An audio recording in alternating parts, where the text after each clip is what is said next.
Everyone, and welcome to another Majesty video. And today we are looking at episode 2 of Vanguard Divine Z. I have all of my notes that I want to talk about, so let's just get through the episode. Let's just talk about the general plot of this episode first, and then I'll get to my notes. So this is the card fight between Aki and Now. It was fun. They started off the fight with not using any skills or anything. I will take this on here. They chose to do that just so Aki can learn the game easy. They have a few cool things. They actually show the power of cards that are attacking now, which is really nice. That's one thing that I think only I'm annoyed by, is the fact that they don't show the power of the vanguards or rear guards attacking anymore. You just kind of have to add it up by yourself, or just take it for granted that, or take it at face value that they're able to guard or no guard or whatever. So I think it's nice they're at least adding the numbers and everything. And so they have an also damage counter as well. Whenever a player takes damage, they have numbers, just in case you can't count the damage or something. I don't know. But yeah, that was interesting. A couple of nice updates. I thought last week we were actually finally going to see all the rear guards and the vanguards actually attacking each other. But no, that really sucks, because I was really excited for that. I was thinking, okay, maybe they'll put more production into it. Maybe they'll it'll look a bit nicer. But no, and we don't even see it. We don't even see the vanguards clash. We see them facing off against each other, and that's pretty much it. I still claim in this era of Vanguard, Cray looks absolutely awful. I think it's just a boring wasteland. I mean, by no means was Cray this amazing, beautiful looking place, but it looked interesting. The skies looked interesting. It took place in very kind of interesting, varied locations, like the Dark States world, or the Nova Grappler's place, or even just on the surface itself. It added some visual variety to the fights, but what can you do? So, Aki loses the fight because, of course, he's new to Vanguard. He's kind of doing all of those things, and he's pumped up. He's ready to go. And they both are the fated fighters, Now and Aki, which is interesting. They're going to be fighting next week. It'll be interesting.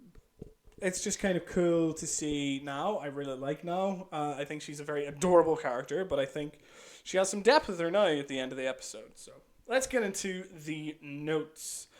So in episode 2, again, they show the power. I do not like how Cray looks in it. Love Now. And Aki is a good enough main character. I think I'm glad that he lost at the end of the episode.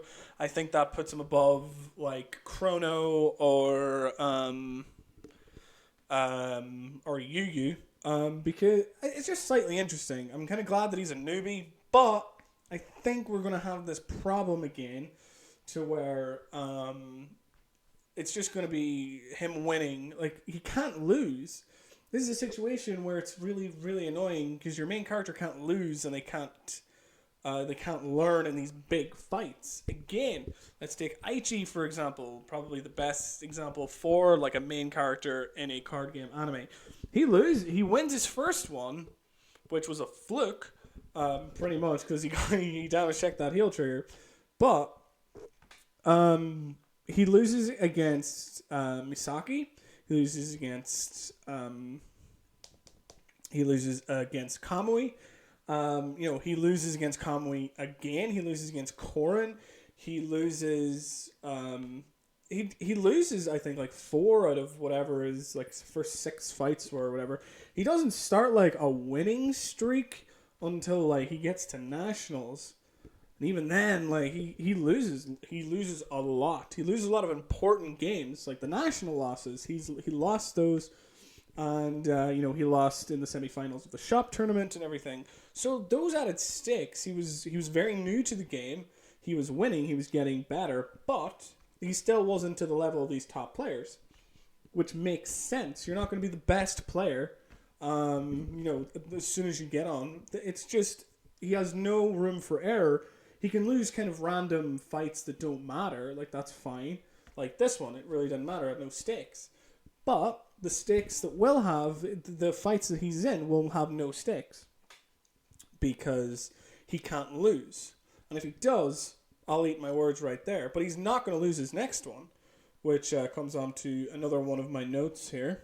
And so, like, the Fated Clash, we finally kind of get the rules of that. So basically, 2 random people of the 6 will be chosen, and they will be just randomly fought against each other, and they just get a text being like, hey, you 2 are fighting next, which is fine. My problem is it's now versus Aki, like, again in the next episode, which kind of splits out any tension. We got a bit at the end of this episode where she says, okay, if I lose this next tournament, I'm going to quit being a pro.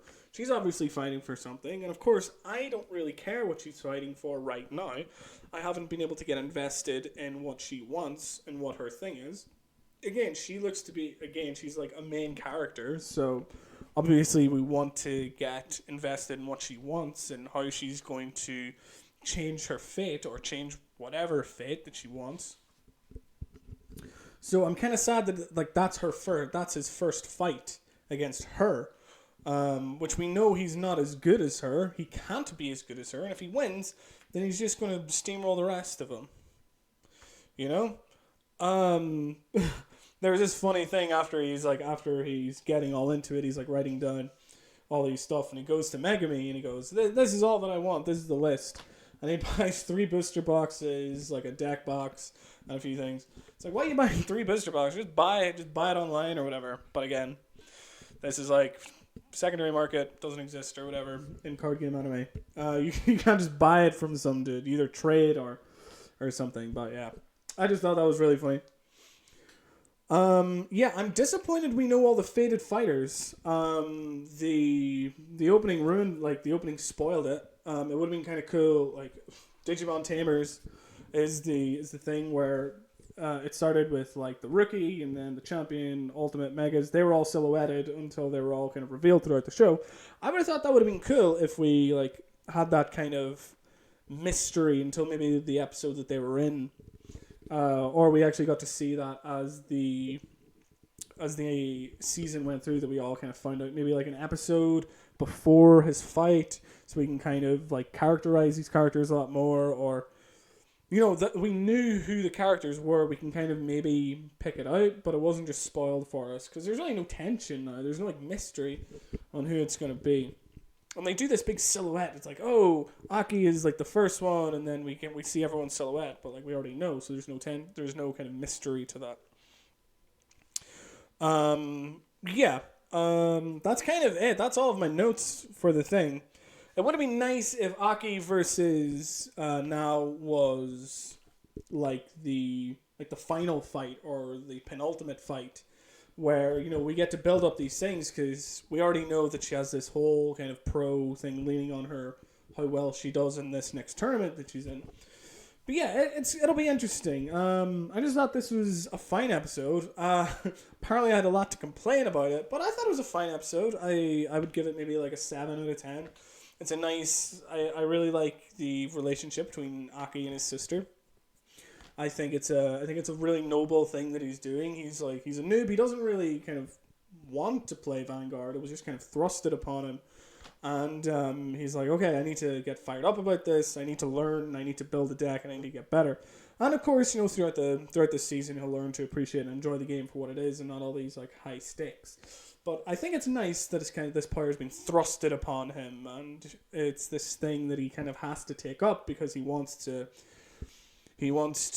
like perform this goal. He wants to help his sister, which is really nice. I think that's a really nice touch for this main character, and I'll see where he goes from there. But anyway, guys, that was the video. That was the episode. How did you guys feel about it? I liked it. I thought it was a 7 out of 10 episode. Nice, kind of, we set up the characters. I like now.